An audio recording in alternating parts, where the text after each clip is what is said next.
नमस्कार, मारवाड़ी मीडिया आप देख रहे हैं। चलिए एक नजर डाल लेते हैं प्रदेश की दिन भर की तमाम बड़ी खबरों पर। शुरुआत करेंगे सबसे बड़ी खबर के साथ। मुख्यमंत्री अशोक गहलोत ने कहा है कि महाराष्ट्र, केरल और मध्य प्रदेश में कोरोना के मामले तेजी से बढ़ रहे हैं। देश में कोरोना के यूके स्ट्रेन के अलावा दक्षिणी अफ्रीका और ब्राजील से आए नए स्ट्रेन के मामले भी सामने आए हैं। पिछले साल इसी समय देश में कोरोना के मामले बढ़ना शुरू हुए थे। सीएम गहलोत ने कहा है कि सबसे पहले केरल और उसके बाद राजस्थान में आए विदेशी पर्यटक संक्रमित हुए थे और देखते ही देखते लाखों करोड़ों लोग संक्रमित हो गए थे।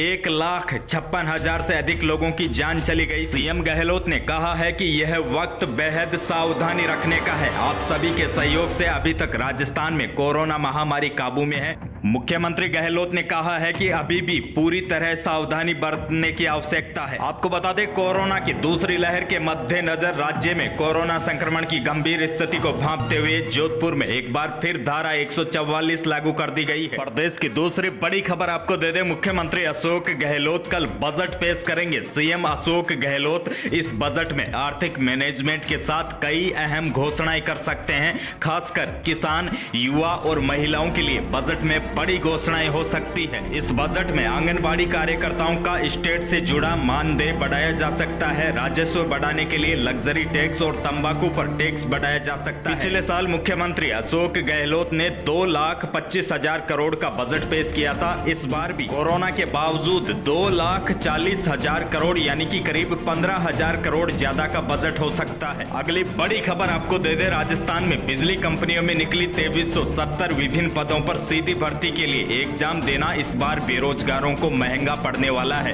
क्योंकि बिजली विभाग ने इन पदों पर आवेदन के लिए 1400 रुपए से लेकर 1600 रुपए की एग्जाम फीस निर्धारित की है। सामान्य तौर पर राजस्थान पब्लिक सर्विस कमीशन, कर्मचारी चयन बोर्ड सहित अन्य विभागों में एजेंसियों से करवाई जाने वाली भर्ती के लिए 300 से लेकर अधिकतम 700 रुपए तक ही लिए जाते हैं। आपको बता दें, आवेदन प्रक्रिया 24 फरवरी से शुरू होगी।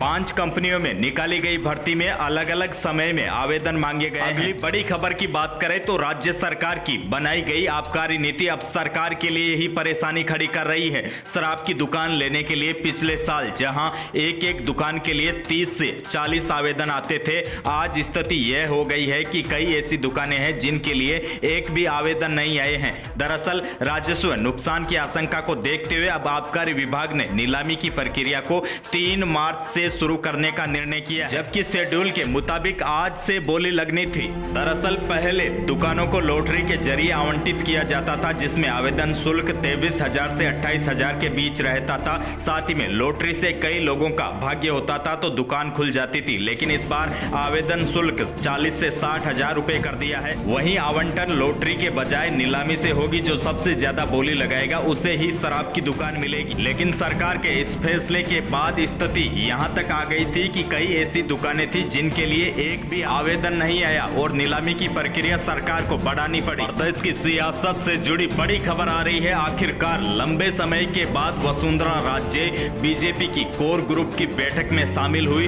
कोर ग्रुप की बैठक में राज्य के शामिल होने के बाद भाजपा के भीतर चल रही खींचतान को कम करने से जोड़कर भी देखा जा रहा है। राजस्थान भाजपा में खेमाबंदी को लेकर पार्टी आलाकमान ने भी नाराजगी जताई थी। वसुंधरा राजे और सतीश पूनिया खेमे के बीच चल रही खींचतान के बाद इस कोर ग्रुप की बैठक को काफी अहम माना जा रहा है। पार्टी आलाकमान की तरफ से कोर ग्रुप की बैठक हर महीने करने के निर्देश है। जनवरी में गठन के बाद 24 जनवरी को पहली बैठक हुई थी, लेकिन तब इस बैठक में वसुंधरा राजे शामिल नहीं हुई थी। आपको बता दें, वसुंधरा राजे करीब 6 महीने के बाद भाजपा कार्यालय पहुंची है।